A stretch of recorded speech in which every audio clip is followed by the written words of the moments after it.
I've known Barry since 1979 when I graduated from university, and I wanted to get involved in the community. And so somebody had mentioned about the West Indian Centre, so I went over there, and that's when I first met Barry. In those days, there was the old building there. It was a school, and the WIOCC had taken over control and running of that school. Now, WIOCC stands for West Indian Organisitions Coordinating Committee, Manchester. It's an umbrella group consisting of a number of Icelandic groups such as Barbados, Overseas Organisation, Jamaica, International Organisation, there's the Leeward Islands People's Association, Guyana Association, and there's Trinidad and Tobago Association. At one point, Westwood Street as West Indian Centre was also part of that structure, but they broke away. Now, the WIOCC did a number of things. I think, first of all, it was a community organisation. It was a sort of a resource for all of the groups to come together. If you could remember, go back in those days, there weren't any places around for black people to socialise. And so that aspect of our culture then, I suppose, was actually dominated. So it was seen as being a hub for socials, many dances and that sort of thing. But as time went on, it developed into doing more things than that. It ran a youth club. It ran workshops and started getting involved with the local with the local colleges and the local council to get facilities to do youth work and youth provision to try to get more people trained up into things like mechanical engineering, motor mechanic engineering, TV technicians and that sort of thing. And so it formed links with the college as well. And so it had an educational aspect. The other part of that educational aspect was the running of the Saturday school. And in 1980, I became the person responsible for running the school. So that's what it was. I mean, in addition to that, I think it was also a sort of a pressure group, right? In that it ran a number of campaigns about immigration, police harassment, and also the National Front. So I think it's those things really. The cultural aspects, the education aspects, the social aspects is what and the youth aspect is what it was about. The youth club particularly was very important because a number of youth workers you find around Manchester today, if you go back, they would have their origins at the WIOCC. It's more commonly known, I suppose I should have said, as Carmoor Raod. Most people know it as Carmoor Raod rather than West Indian Centre. Another important aspect of that as well, that history, is that organisations like Karaoke Enterprises, Karaoke Business Park, came out of that structure. I think it was Louise Dakakodi who actually spearheaded that. Our Bolton Housing Association was another part of that. And I think it got involved in having some key role in the Black Access program that there was at the time as well. So there's a number of things that it did, and most of the changes around the community that we can see now actually took root there. That's where they gestated, and that's where they mushroomed. Barry was more than just a figurehead. His title was the warden. And when the centre moved from the old building, which they'd knocked down and moved into a new building, he took an office in there as well. And he became the warden of the centre. Sorry, he was actually funded directly by the city council, and he had an admin assistant and some other money to run other programs. But he was the warden. He was the one who actually ran all those provisions. The youth club he was responsible for. He was responsible for the day-to-day running of the centre. The kind of social functions were more the responsibility of the Icelandic groups. They organised themselves, but he was the one who made the arrangements and make sure that things were okay to do that. So he coordinated that sort of thing. So he had a coordinating, a facilitating role in making sure that the community organisation was actually run properly. The karaoke enterprises, he didn't have much to do with it, because when a member of the Jamaican Society was thinking about things like that, she broke away, and they still had links, but she broke formally because she was once the chair. A number of times actually. She broke away and she went to form Karaoke Enterprises along with members of the other groups from Barbados. I know members from there went on to join her, members from the Trinidad and Tobago Society as well as the Barbados organisation actually going to join her and managing this new enterprise.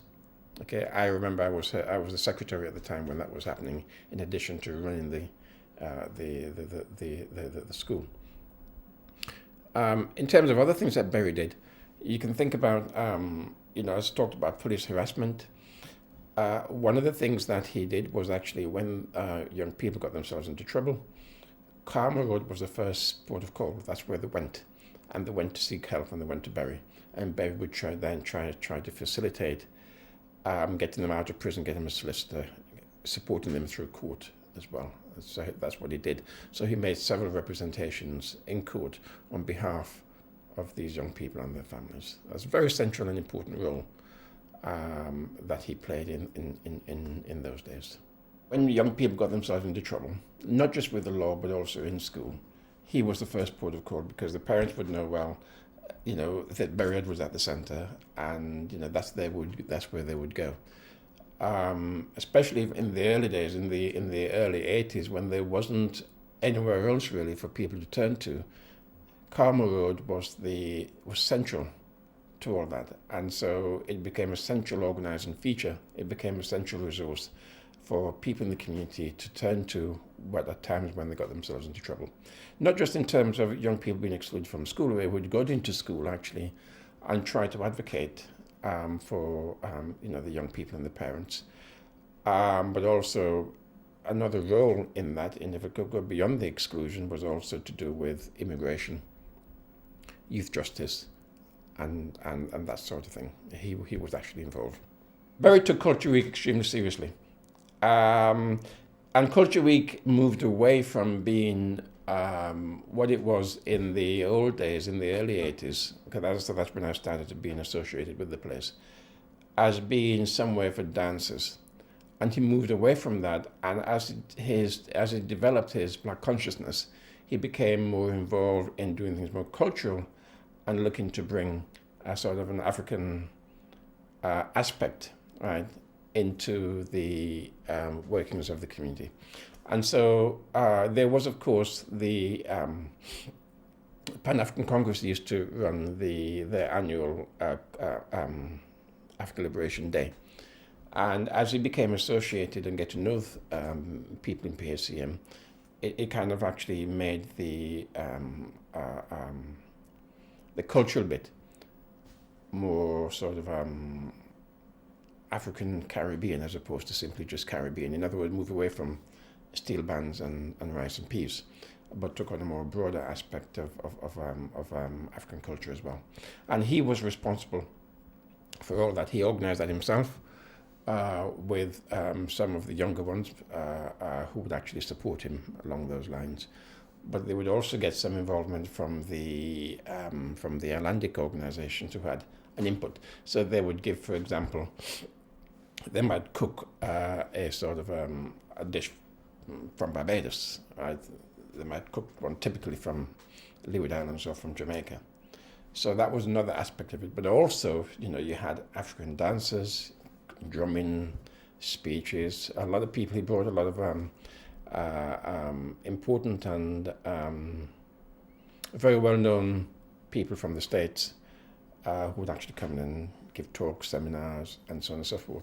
So the Culture Week, which, as we called it, although the schools were also involved, because the schools would come there during the week to look at, there would be photographs on display, and there'd be a number of things there that's on display. And the school would come there for short talks, viewings, and that sort of thing, and so participation in that activity as well. And also the MMU, Manchester Metropolitan University. Of course, Barry had got his Youth and Community Work certificate from MMU, and so he had that link with them, and so they would also be involved, not just in terms of trying to help to fund it, but also support him in terms of providing resources to that. So yeah, Culture Week, very important, but Culture Week wasn't just 1 week throughout the whole year. Barry had this idea that, culture, you can't do culture in a week. And so during the year, he would actually put in a number of other activities and get people into the centre. One important thing I didn't mention actually that sprang off from that is, you remember Paul Urbano, I think his name is, where he started the education for whatever it was called, I can't remember the name. Yeah, that was another spring off, because when Paul came to Manchester, he went to see Barry. And from there, that's how it developed. I know they sort of kind of went that way in the end, but, that's another important offspring from him, another one of his achievements. I mean, he brought that into existence. If it wasn't for him, Paul would never have done it. Yeah. So to sum up then, you had Culture Week, you had a number of education, cultural events throughout the year. Black History Month, I mean, it was rounded by then that Culture Week happened, but it wasn't a Black History Month. So we would have a week of culture within Black History Month. But I'm saying it's more than that. It actually opened up throughout the whole year. And then it shouldn't just be seen as being one specific day or month in the calendar. It was a yearly thing. Back to schools, where he, because he was an advocate for young people and their parents, there would also be educational conferences that was actually held there as well.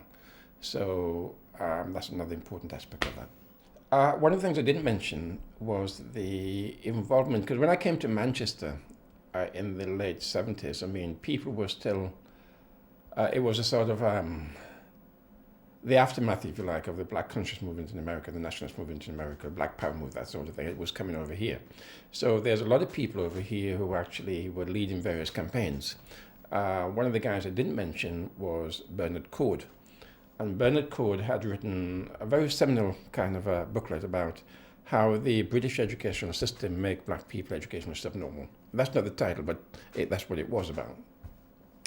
And from that, the development of supplementary Saturday schools started off. That's how they started off. It was through him, of course, Bernard Coard. We don't want to go back into his history and where he's at the moment, but he was responsible for that. And that's a seminal work. He actually stayed at Barry's house, and so they had that connection there as well. So even in those very early days, that was 1966, and so Barry had that connection with him. Okay, that's Bernard Coard. Another one is with Ron Phillips, and Ron Phillips was the voice of the community, of the black community in Manchester, up to well into sort of mid-80s before he left the country. And him and Barry had actually run a number of campaigns against the National Front, against this so-called barbaric, the school's policy about busing and what they call ESN schools, because black kids, because they couldn't speak English in the way that they think they ought to speak English, they were rendered, as being educational subnormal, and they put them into schools for the educational subnormal. Nowadays, we'd call it schools for the education of people who've got learning disability. But a whole generation of black kids were incarcerated into those organizations, and it destroyed them.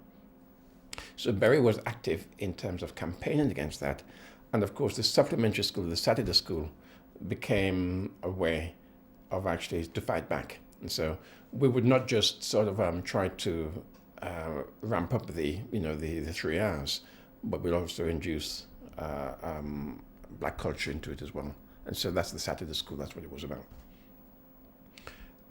He also worked very closely with people like Gus John. Of course, Gus John and his then wife, Jill John, they were both active in the community. and Berry had formed links with them as well. There are quite a lot of other people that he'd worked with, but probably too much to mention, But those are the ones, people would know, certainly Gus John and certainly Ron Phillips, because they did some very important work in Manchester during the 1960s and 1970s, obviously up to the early 80s. Of course, Gus John is still around.